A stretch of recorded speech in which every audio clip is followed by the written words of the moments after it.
man. Today was rough. I shadowed this guard named Danny, and I got the first tour of the facility and a rundown of all of the, you know, like the lingo and stuff like that, like what it means to be in prison.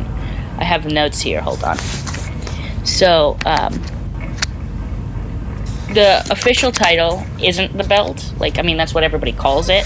But the official facility title is Asteroid Belt Correctional Facility and Entertainment Center. Which is a fucking mouthful. And then there's, then Danny told me some of the different crime categories. There's 3 main ones.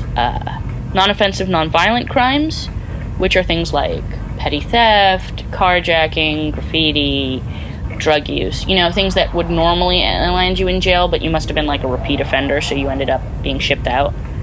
Offensive non-violent crimes, which are things like distribution of censored material, large-scale drug sales, association with violent criminals, or not association, but like you helped hide a murder, or, you know, you're smuggling stuff or whatever, that kind of thing. And then there's obviously violent crimes, which, you know, are violent crimes.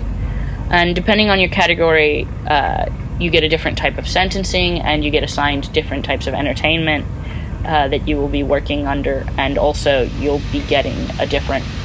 So, like, nobody who gets non-offensive, non-violent crimes gets bonded to an offensive, non-violent crime person, which actually leads me to the bond. So this is where things got rough today. I met Dr. Hakim, who is the medical person in charge, and they ran me through some of the different things. I asked them, like, you know, what do they do for people who have disabilities or illnesses or mental health disorders, because, you know, that's kind of the stuff I'm interested in going into. And they basically said they have to figure out how to help while still managing funding. So a lot of the time they end up, like, you know, tight with medications, giving people the bare minimum that they can afford to give, which was really depressing. And it kind of, you know, the icing on the cake with all of that medical stuff was the bond. So, you know, they bond criminals, and apparently the reason they bond 2 criminals together is as a way to, like, so that the 2 of them mutually assure recidivism, or no, non-recidivism or something. Anyway, the non-fancy words for it are basically,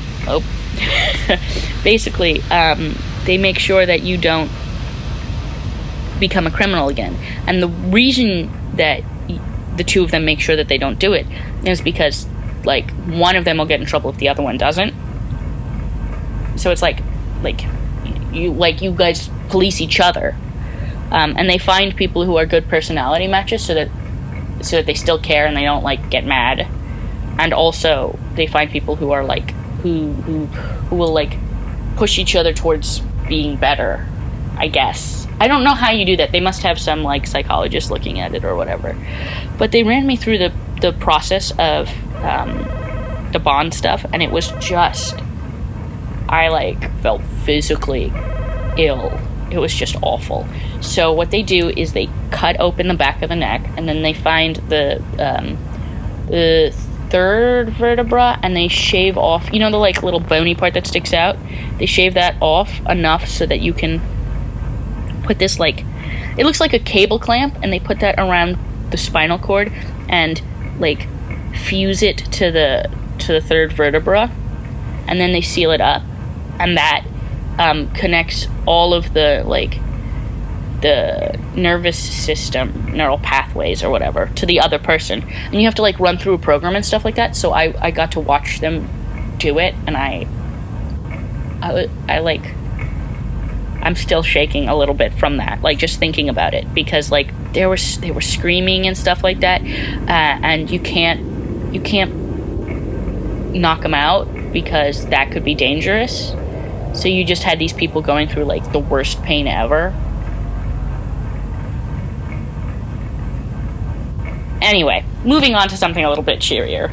I got to see the exercise stuff, which is pretty cool. So, because they have a lot of the funding comes from the reality competitions and occasionally through work, but mostly it's like entertainment.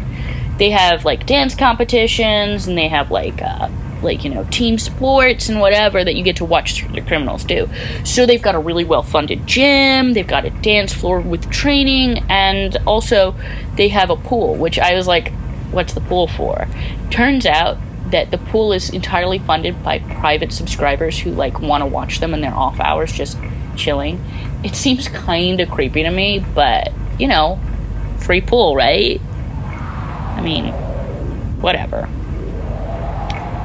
It was like, I kind of feel bad for them, because, like, not only is, like, the places like the pool got cameras, but, like, their beds, they don't have any private cells at all.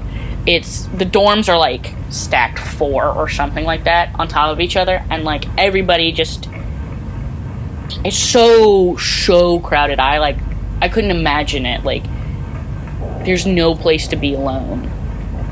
I mean, except for isolation, which was basically a closet. There was enough room to sit, but there was not enough room to lie down.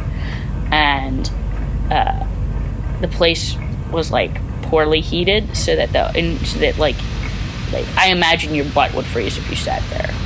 But that's only for, like, people who do really bad stuff. So it's okay, I guess. I don't know. I'm sort of scared to see what, like, the second half of my orientation is going to be like. But after that, that's when the real fun starts. Like, I get to shadow the psychiatrist, and I get to shadow the medical person a little longer. Oh, and I've been told that I get to shadow Danny again for when they're doing a collection of contraband, which will be so cool. I didn't get to meet any prisoners yet. Kind of curious about that. Wonder what they'll be like. Anyway, so yeah. Ooh.